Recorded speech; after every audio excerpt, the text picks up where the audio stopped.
Returning to the consolidated order paper for today, there now follows a statement from the Minister for Sustainable Economic Development regarding the Future Economy Programme. Minister. Thank you, sir.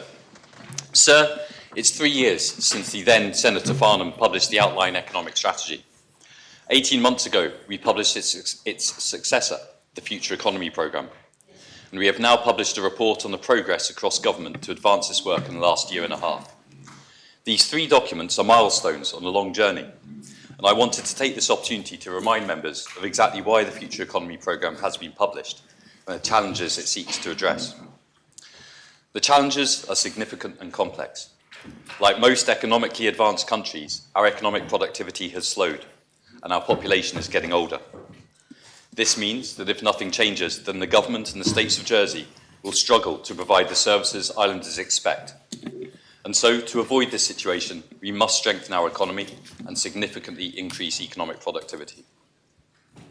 We know that in the next 15 years, our population of over 65s will have grown by 30%, while the number of those at working age, 16 to 64, will have decreased.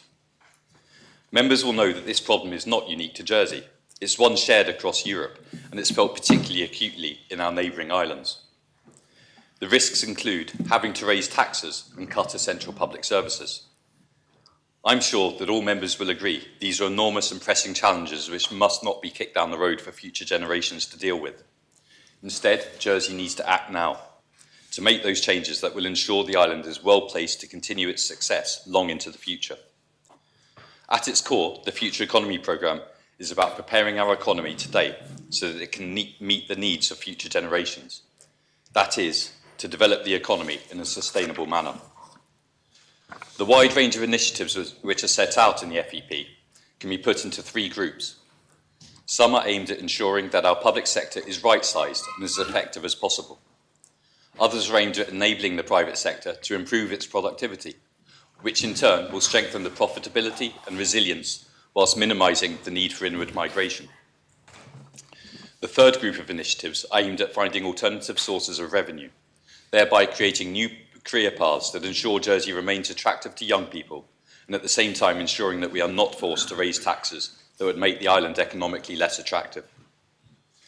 The Future Economy Programme has been instrumental in shaping the narrative, bringing these critical issues to the forefront of public attention. The upcoming Island Longevity Conference next week is a clear indication that these topics are firmly on the public radar and are being actively discussed. Last year, there were significant steps taken in all 3 areas of the Future Economy Programme, although, as I have said, this is a 15-year programme, so there remains a lot to be done, and future governments will add their own actions to this list to bring us closer to our shared goal. Sir, members will be able to read the report for themselves, but I do want to highlight just a few of the 90 actions we set out in the original delivery framework. In the public sector, work is underway to ensure that arm's-length organisations represent value for money and are aligned with the Future Economy Programme projects. Deputy Luce and I are ensuring a greater focus on economic factors in planning decisions, with an action plan to be released shortly, and we've completed the long-planned move to a single government HQ, delivering a better environment for public sector workers and a single port of call for islanders who need to engage with government, and this in itself has made savings to the taxpayer. For the private sector, the Better Business Support Package provides grants totalling £20 million, which are now being used to stimulate investment in businesses to improve employer productivity and competitiveness. The first of these grants has already been issued, and I urge companies, large and small, to take up this opportunity to reinvest in their businesses. So can I just raise a point of order? Sorry to interrupt. I know that most members, some members don't have a copy of the statement. I've got a paper copy, and I know an email has been sent around, but my antivirus is still scanning it. I don't know if that's the case for other members. So could I also raise the question about why the statement's not been circulated before the speech has begun? Because I think this is, I don't think it's intended to be discourteous, but I think it has the impact of potentially being so, and it seems to be that in the past there was a precedent that we made sure we had paper statements in front of us before a statement was given.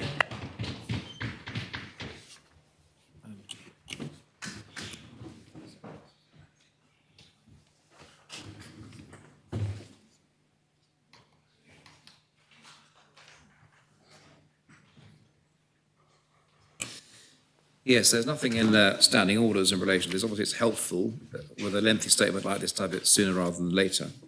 But there it is. Have members all got access to this statement now, either online or in some other way? No. Some members don't have it. Is that because you simply don't have access to the email? It's not opened up to you yet? That's the difficulty. Well, in that case, Minister, I think perhaps we should pause until everyone does have a copy of the document they can open, so they can follow it as they would normally do, alongside you reading it out.